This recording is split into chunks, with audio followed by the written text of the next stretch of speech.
taking a look back at all the relevant and important news that happened in 2014 with Asian Journal and Annie Nepomuceno, our LA correspondent. Let's get started. In April of 2014, 36-year-old renowned Filipino boxer Manny Pacquiao defeated Timothy Bradley by unanimous decision on April 12 at the MGM Grand Gardena Arena, reclaiming his WBO welterweight championship against the once defeated boxer who beat him in a controversial decision back in 2012.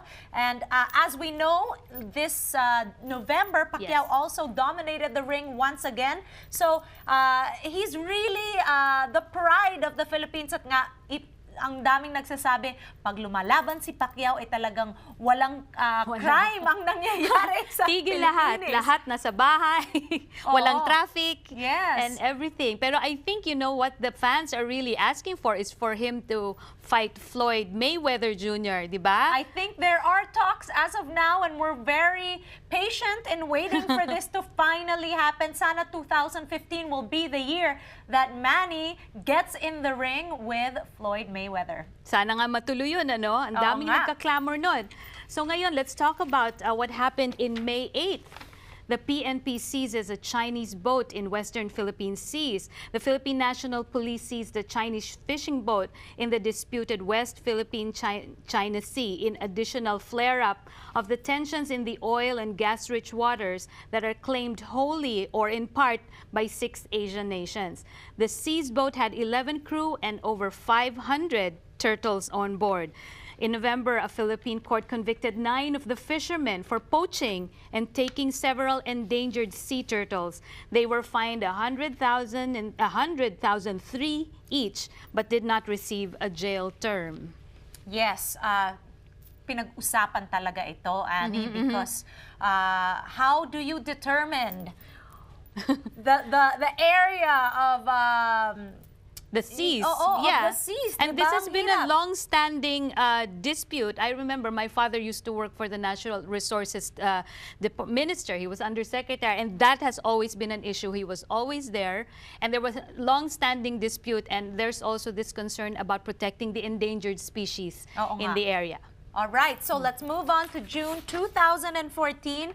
Philippine senators indicted with plunder. In June of 2014, Philippine government prosecutors and the Office of the Ombudsman filed corruption charges against 3 senators. Si former Senate President Juan Ponce Enrile, former Senate Pro Tempore si Jinggoy Estrada, and si Senator Ramon Revilla Jr., who allegedly received at least 581 million pesos in kickbacks from funds allotted for projects for the poor and rural development.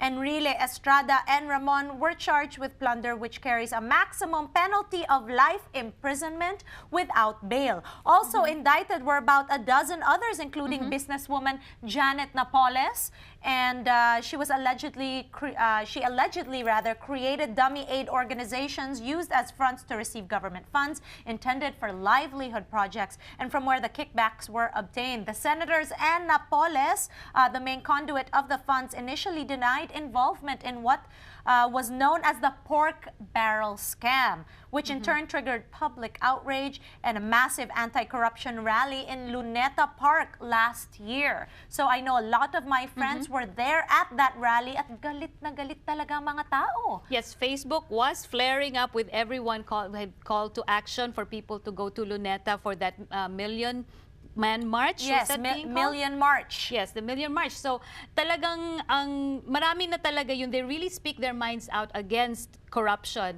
Although this has not been proven, even the allegations themselves, di ba, saan manggagaling itong mga to. So talagang pinag-uusapan.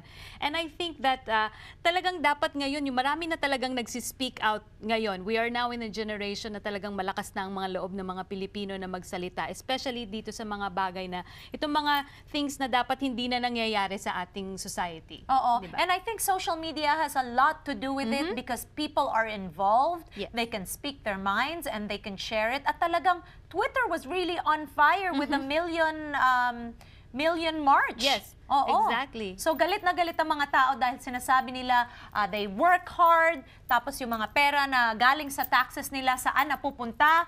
Sa mga bulsa lang ng mga corrupt officials. So there is justice. Yes, there is. Yes. All right. So we talked about what happened from, let's see.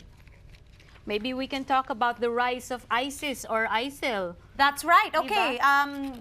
Really quickly, pag-usapan natin yung ISIS sa mga taong hindi alam ano ba itong ISIS. Well, the original acronym ISIS stood for Islamic State in Iraq and Syria, but ISIL is now used to refer to the group, including the United Nations and the U.S. State Department, because in Arabic, the organization's name includes a region called Levant in English. So kaya nagbago yung kanilang pangalan. And the ISIL aims to create an Islamic State. The group is a designated terrorist organization by the UN and European Union, along with several other nations. ISIL has been responsible for the deaths of many people, including citizens in the Middle East and American journalists. In September, President Obama announced a 4-point plan to take down the group, with airstrikes, sending service members to train and to cut off ISIL funding and provide humanitarian assistance to Yes, this displaced is people. definitely not good news. But when we return, I promise we will be talking about better news for the year 2014. Don't go away.